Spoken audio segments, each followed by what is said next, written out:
I could flip it around and say, now that we have a deal, Dan, the suddenly slower jobs growth report in the last month notwithstanding, maybe the odds are less that we see a cut. Yeah, I actually don't agree with Susan. I don't think I do What do you not. mean? I do not agree. Okay, well, let's hear the argument. It should go well. Because I don't believe that the Fed should actually make the cut right now. I think we are at virtually full employment as we are right now, 3.6%. It hasn't moved.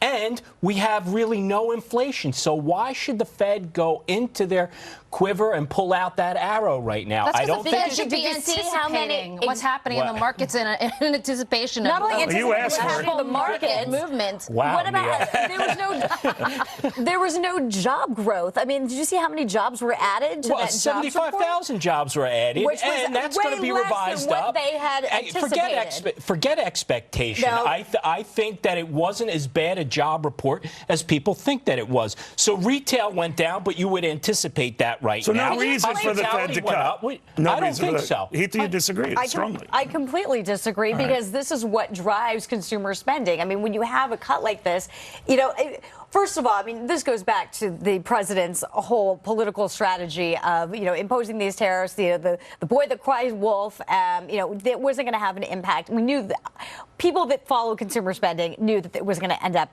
manifesting / have an impact on the consumer later on in the year. However, this perfect storm of this jobs report coming out, the tariffs maybe being imposed, maybe not, and then the Fed potentially cutting these interest rates. But he is right about this, and I'm not trying to get his, you know, the guys against the gal here, but I will say that, Susan, that, right, I don't know if I'm going to sink deeper into this. Don't go with right Dan. down the middle. Stick on Susan, Dan's one of the side. things it said is that, there aren't a whole lot of arrows in the Federal Reserve's quiver, right? I agree. There have been 10 hikes of this cycle that go back to Janet Yellen with Barack Obama in the final year. So you take two, maybe, as you said, possibly three of them out of the equation.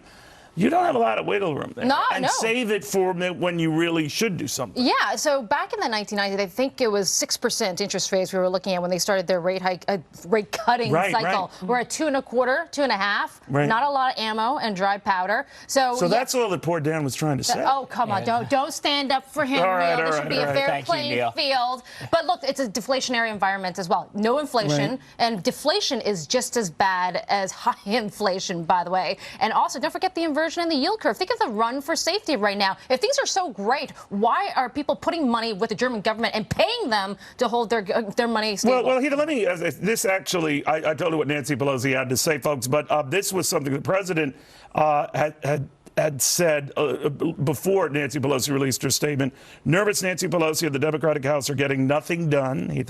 He didn't say Heath. Perhaps they could lead the way with the USMCA. This is the new Mexican deal. The spectacular, very popular new trade deal that replaces NAFTA, the worst trade deal in the history of the USA. Great for our farmers, manufacturers, and unions. So he's saying they're the ones who are going to be on defense. But I'm saying no matter who you side with here, does it mean that we're not going to get a whole lot done?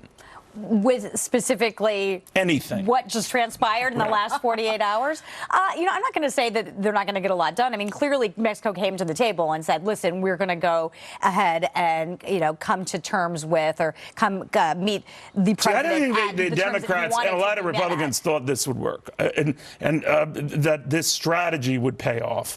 Now, and it probably still early. Yes. But there is the notion here that they've got to then naturally damn this thing, right?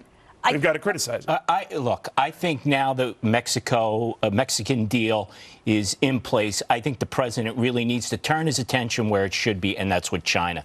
To me, that's the key, and that's why the Fed needs to kind of stay back a little bit. Let's see how things work out with China. That's really the big prize. If you're China, does this change your posture? Completely disagree with Dan, I completely disagree with Dan, too. Because, look, if you think of this hard negotiating stance with China, that's kind of what brought Mexico to the table. So the Fed's got your back. You have this deal with Mexico, who are now patrolling the borders more tough. And I would almost say argue China that would be looking at this trade deal with Mexico was more important than the trade deal with China. I mean, at this point. I would agree with that.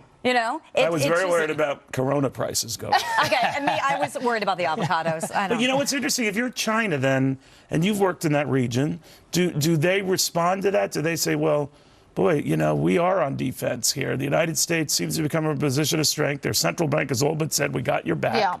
So what do they do? That's what I was saying, is that I think when you have the Federal Reserve on your side, you have Mexico coming to the table and doing that with threats of tariffs, I think that kind of solidifies and strengthens the president and the White House's hand in negotiating a possible trade deal with China. Well, I don't want to say I disagree, but let's just say that I think that China is going to play the long game here, and I actually don't expect that China is going to do anything too significantly until they see what 2020 is looking like. Because if President Trump doesn't get reelected, it puts China in a much stronger They're position. going to wait out the election. Yes. Now you're crazy. And I love you dearly.